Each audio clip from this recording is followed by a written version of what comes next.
I know we don't have much time, so open up to y'all's questions.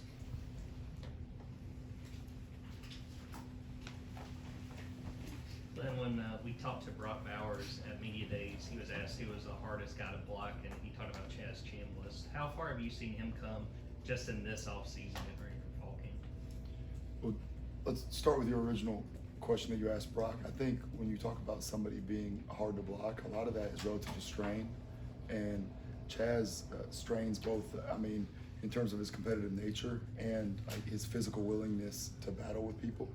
And so that makes him a hard guy to block by nature. The guy works extremely hard in all areas, whether it's walkthroughs, meetings, on the field and individual drills. He's one of the most common people to stay after practice to work on his own. And so naturally when you work like that and you focus on your process, you grow. And I think he buys into that and does it every day. So, he has continued to progress, and we're really pleased with him.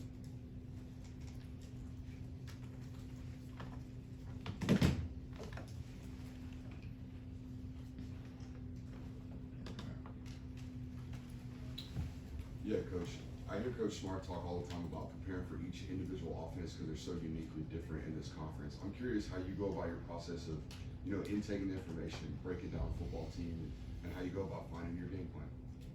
So I think you start, first of all, with when you go into fall camp right now, we try to challenge the guys with a lot of volume, and you try to anticipate problems that are going to arise in the future, because right now what we do have is time to get reps, to teach, to correct. And so I think you need to be really forward thinking in terms of what issues are going to be presented in the future, and you build a library of options to pick from so that when you get to a game plan, you kind of know where I always compare it to being in a kitchen as a chef, right? And if you go in there and you have a fully stocked pantry, fully stocked fridge, you have all your seasonings and spices, you can make about whatever dish you want, depending on who you're cooking for, right? So each offense that you play, hey, you need to cook a little different, right? And hey, when we're focusing on us, that's like preparing food for your wife and kids at home.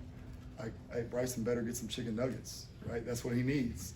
And so that's our identity. Hey, what are we good at? And then the extra fluff in there, we need to build a library so that we can pick from it. And that makes the game planning process easier because we know what we have and what we can do well.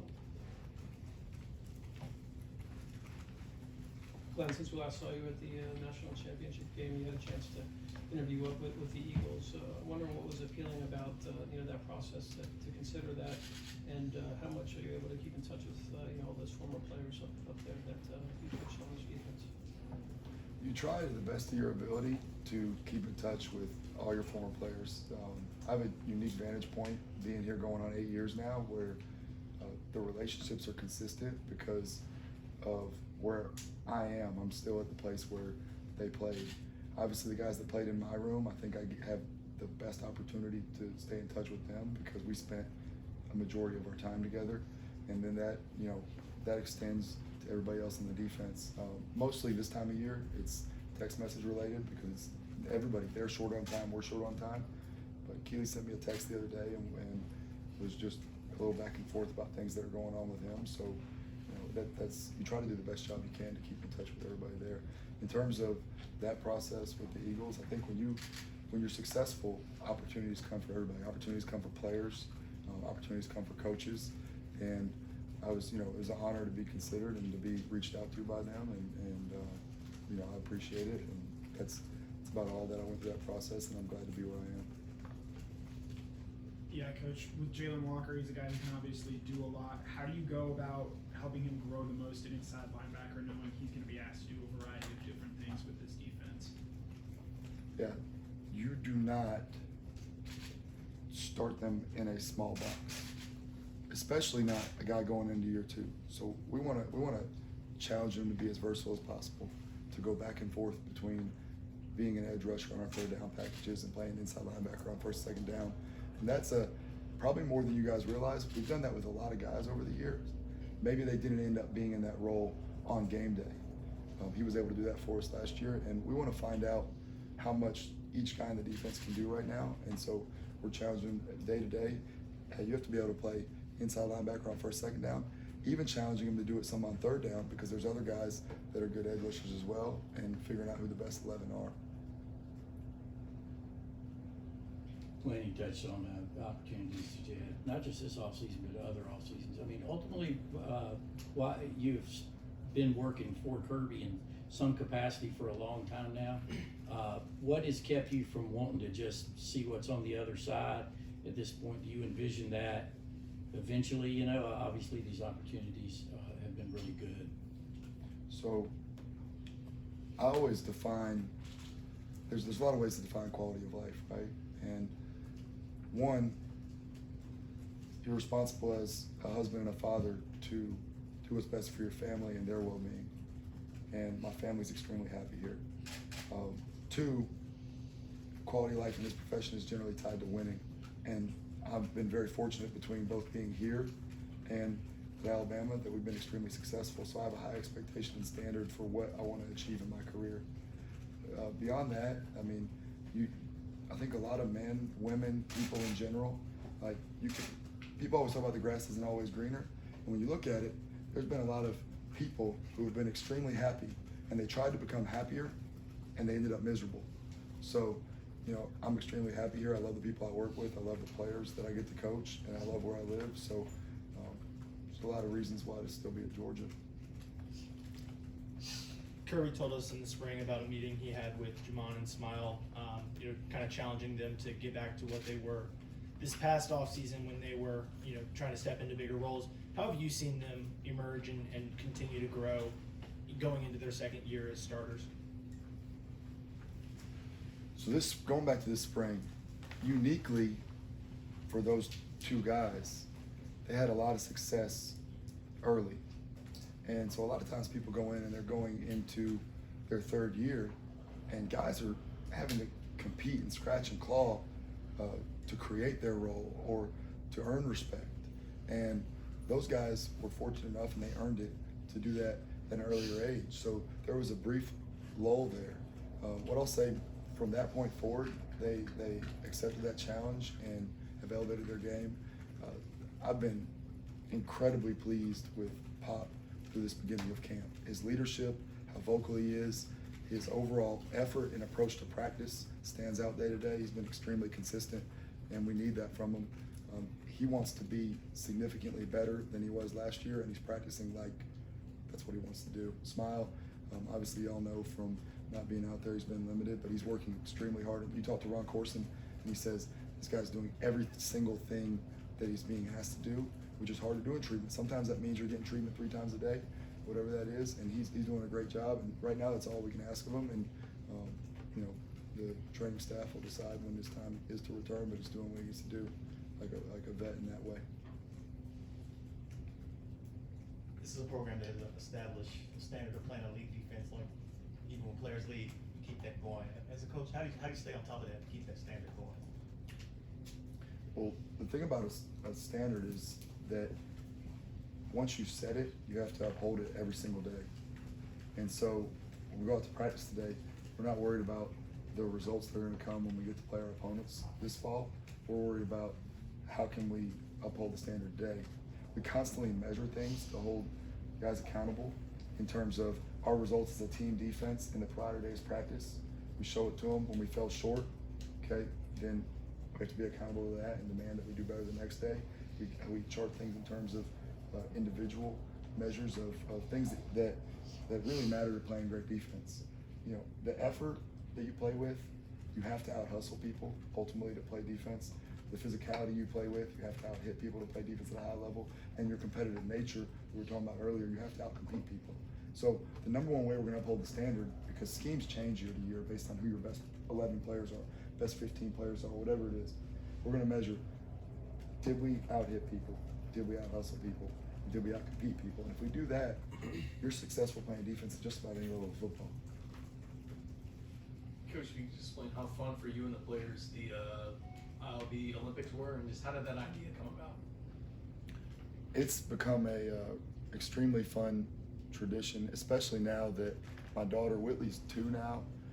Bryson will turn 4 in September. So I remember being a coach's kid, and my dad's players were my heroes. And he spent so much time with them that when I got to see them, they seemed larger than life, even though he was never in a program like Georgia where some of these guys really are larger than life and will go on to do unbelievable things. And so it's been great on my end to get to see my kids interact with all of our players. Not only that, Juwan Taylor, who obviously played linebacker here, and his kids were there. Blaine Miller is also a support staff with the linebacker. So it's a chance for all of us to come together outside of football and compete and relax and break bread together and do all that. And it came about because when we had that hiatus during COVID where we were apart from each other, there's a lost piece of connection. Our meetings were on Zoom, and I wanted to do something different before. Once they had cleared us to come back to campus, and then they had decided that we were going to play football, I wanted to do something unique to create an opportunity for us to be together because there had been so much time apart, and remind each other that we're all in it together and we're a family now that we're here, because we spend every day of the year together for the most part, with a few exceptions, and hopefully the relationship stays for the rest of our lives. So I don't want our only experiences together to be on the football field or in a meeting room. So that's kind of how it came about, and it's taken on a life of its own. And technically my wife was undefeated at the end. We just called it because the guys had obligations the next day, so it might have taken them a while to beat her. Glenn, this is kind of a technical question. You were talking about Jalen Walker. You can be a third down guy. Talk about Javon Bullard, maybe he'll be nickel back, safety. Talk about getting your best 11, best 50. How much of defensive football these days is finding guys that can play multiple positions and having just different packages rather than slotting in, this guy is an outside linebacker, this guy is an inside linebacker, this guy is an Xer? Or has it not changed that much, or has it changed a lot over the years? Well, you have to have a home base. Now, a home base for a guy like Javon Bullard could be the safeties and the stars, the nickels. A lot of times they're together if the whole secondary isn't together in terms of drill work, in terms of meeting rooms, things of that nature. Obviously, there's skills that are different there than there are at corner. And so you have to have a home base, and you have to become strong in your home base first, and then grow what you can do otherwise. It is a big piece, because when we talk about the question about game planning over here, how can you fit our defense to what we need to do for that opponent? You want to have guys that you don't feel can only do one thing, because now not only do you as a staff feel like, okay, we have to maybe protect this guy, or we have to only use him in this way. That other team knows that as well. And so in terms of opponents attacking us, the more versatile our players are, they can't necessarily say, well, we're only going to get this front to this formation, or this coverage, or this player's only going to line up at a nickel, or is only going to line up at a safety corner. Hey, are they playing left and right corners, or are they playing field and boundary? There's a big difference, right? Or are they just getting up and playing ball based on where they are, and they're interchangeable? Because a lot of football is matchups. So if we can change the matchups by having versatile players, it's extremely helpful. And for their long-term career development, for after college, if they're fortunate enough to be able to do that, they don't necessarily have a say in what position they play at the next level. So the more we can train and prepare our guys to be able to do multiple things, gives them a chance to have longevity in their football career. Natrez Patrick played inside linebacker with me and was able to have 2 years active roster in the NFL as an outside linebacker for the Rams. He was able to cross-train. He played third down in some packages for us, and then he was able to do that at the next level. So we're also helping their careers long-term if we teach them how to do more than one thing and become a well-rounded football player. Coach, you started with your install talking about volume. I'm curious how that volume might be changed with like early enrollees. You have a ton of early enrollees nowadays versus like a guy who might get here in the summer, or even like a transfer, though I know you haven't had one of those in a little while. When you look at it, there's so many more opportunities that are afforded by the rules in terms of meetings when you're not in actual practice time. So it's really important to create a schedule of, okay, here's our allotted time for meetings in football in this part of the year. How can we give an introduction to scheme. Then when you get into practice time, when you obviously get a lot more meeting time, you get reps, you get walkthroughs, okay, now we're gonna ramp it up. Then when you start over in the summer, it's back to basics with the time allotted. and then it ramps up for fall camp. So you can actually teach a defense in some form or fashion 4 times a year, and we try to cycle it that way, and it helps their acclimation process. And we had, over 20 mid-years on the team this year. So when they think about that, by the time they hit the first game, they may have learned, whether it's offense or defense, the system in some form or fashion 4 different times. Now they only get to rep it in spring ball and in fall camp, but I think that helps, and it's really important to be a good teacher as a coach. I always want to say, hey, whoever their best teacher was, this applies to every coach on our staff, whoever their best teacher was in school, okay, why was that teacher successful in reaching them?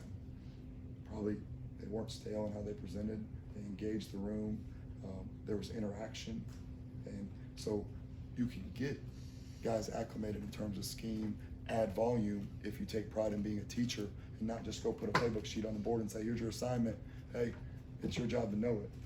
It's our job to teach it. And so that's kind of how we've approached it, and I think it's been successful for us. And it's helped guys like Malachi and Michael last year were able to be successful. I think part of that was 1, they're talented, 2, they worked really hard to acclimate themselves, and 3, we created a plan to teach, and they took advantage of it. Let's take 2 more questions. Kirby was talking about way back in the spring and even into this, how young you guys are at outside linebacker. I want to kind of focus on the 3 guys you brought in mid-year: Damon Wilson, Sammy Bimba, and Gabe Harris. How far have they come, and how close were they to kind of helping you out, carving out a role for themselves? So today is practice 6. I'm starting with the second question. Today is practice 6. It's the first official day in full pads, even though we've been in shells, we've been in shoulder pads. The game changes when pads come on, and it changed a little bit when we went from spiders to shells, and it'll change more today. Consistency decides who's able to help us. And so being on practice 6, everybody, no matter how experienced they are, still has a long way to go to the consistency we expect in the standard. Those guys flash, those guys have ability, they have traits, whether it's in pass rush or in run defense, and they are embracing what we're asking of them. But practice 6, I couldn't have told you who was going to contribute for sure on practice 6. Of last year, we still have 2 scrimmages, really 25 practices before the first game. About 18 of those are camp style, so we're a third of the way. I'd be better able to answer that question after those 2 scrimmages and those 18 practices. Coach, talking about your inside linebackers, you brought in 3 freshmen, very highly touted guys. What can you tell us about them, aside from whether or not they're going to contribute, like as persons? We don't know them, we don't get to see them. Why did you recruit them? I prioritize outside of athletic ability because obviously each of those guys, maybe I shouldn't say obviously, just in my opinion, they're very talented in terms of their athleticism, in terms of being versatile in their skill set. They're not limited into doing one thing. That's what attracted me to them when I watched the tape. Speed is a premium, ability to play in space is a premium. What really made me want to sign those individuals and why I'm happy they're here is they're extremely competitive, extremely hardworking. They love football. They're good people. You check those 4 in addition to your skill set, those are guys who want to coach. And that's exactly who they've been. They've been competitive, hardworking, they love football, extremely attentive, they want to learn, and they're great people. So that's what I can tell you all about them. Thank you. Thank you guys.